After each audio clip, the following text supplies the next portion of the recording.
Bon, nous avons vu jusque-là les cellules.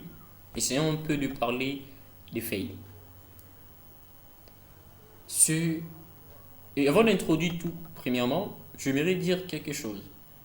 Que ce soit les cellules, le feuille, ce n'est rien d'autre le niveau organisationnel d'un classeur. Un classeur comprend au haut niveau d'organisation, au niveau hiérarchique, des feuilles.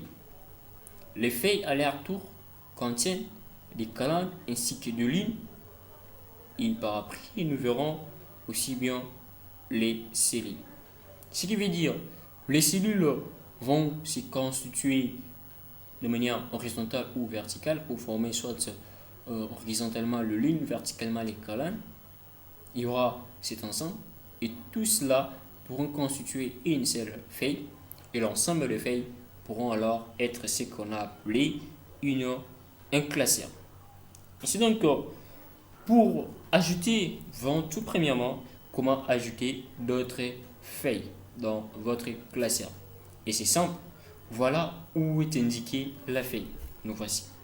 Pour ajouter, c'est simple, utilisez ces boutons où il y a le phobie qui affiche pour nous indiquer nouvelle feuille. Je clique une seule fois, j'ai ajouté la feuille. Alors, la deuxième procédure serait peut-être nommer une feuille. Et pour nommer, c'est simple. Je vais soit double-cliquer sur la feuille, le nom de la feuille, saisir le nom voulu. Ici, cliquez hors de cette zone, laissez pour votre feuille, son nom. Je clique hors cette zone. Vous voyez, ma feuille est venue d'être nommée. Renommée, pardon. Et comment je me suis positionné, je double-clique et ça active la possibilité de pouvoir renommer. Soit je peux faire un contrôle, ok. Je me suis dit là, au lieu de double-cliquer, je fais clic droit, je vais cliquer sur renommer. Ainsi, la deuxième étape serait par exemple de placer, en raison de l'organisation ou la section de vos feuilles, vous pouvez faire en sorte que celle-ci devienne votre première feuille. Pour cela, vous y pointez, vous faites clic gauche de votre souris et vous laissez, vous maintenez enfoncé ces boutons. Vous pouvez alors vous déplacer où vous voulez mettre votre feuille. C'est simple. Bien, vous pouvez le faire là, déplacer par exemple. Vous voyez l'organisation, la section par exemple, première feuille, deuxième, c'est ici. Je vais à ce que ça soit avant cette première feuille, ok, ça va avant. Ainsi donc, nous venons de voir comment ajouter, renommer, ainsi que de placer. Et la troisième méthode serait supprimer.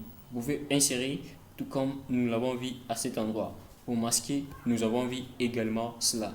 Mais nous y reviendrons pour pouvoir parler de la protection, où nous verrons comment protéger une cellule, mais également une feuille. Quand on dit protection, c'est juste limiter, restreindre derrière, j'aurais dire, pourquoi pas limiter l'accès aux données. Ainsi donc, nous avons vu comment illustrer ou comment gérer le feuille en général, c'est que c'est les feuilles et comment en prendre soin.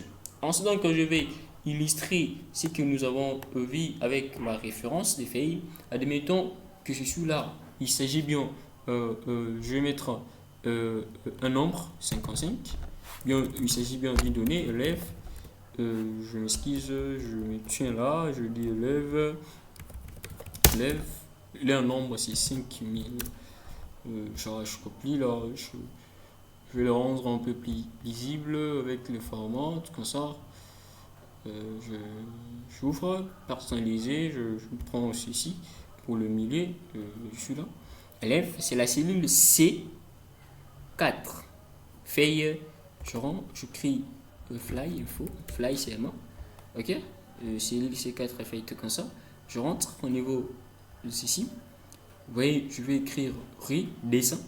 Alors, on dit que le prix de riz, par exemple, à cet endroit, dépend, ou encore je dirais la vente d'ailleurs, elle dépend du nombre d'élèves multiplié par le prix unitaire du riz. Prix unitaire descend, or, le nombre d'élèves, c'est 5540. Je crois avoir introduit les calculs, rien n'empêche, nous y revenons en détail. On dit de multiplier par le nombre de élèves. Si je mettais seulement le nombre d'élèves qui est 5540, il se peut pour une promotion donnée que le nombre change. Et là, vous verrez que le calcul ne sera pas dynamique. Pour ce faire, tout simplement, je vais écrire, il s'agit bien l'opération, quand vous voulez faire toute opération de calcul, commencez par le signe d'égalité en Excel. Qu'est-ce que je vais faire? Je vais multiplier le prix unitaire du riz qui est une donnée. Cette donnée en valeur c'est D1000, mais sa référence c'est D6. Je vais cliquer là. Ainsi, en multiplier, je le dis, fois le nombre d'élèves. Or, le nombre d'élèves, si je rentre, là, vous voyez, c'est la cellule C4. Ok? C'est la cellule C4. La cellule s'appelle Fly. Nous mettons notre signe de $. Alors, c'est la cellule C $4. Automatiquement, on a une somme. Je rentre, je modifie, mettons cette fois-ci, il y a, voilà, 25 500 tout comme ça. Si je rentre, automatiquement, tout se fait à la mienne. Ok? Vous voyez comme je le fais. Autre procédure, nous le verrons un peu plus tard. Et c'était juste ce que je voudrais que vous appréhendez en ce qui concerne le feuille d'Excel.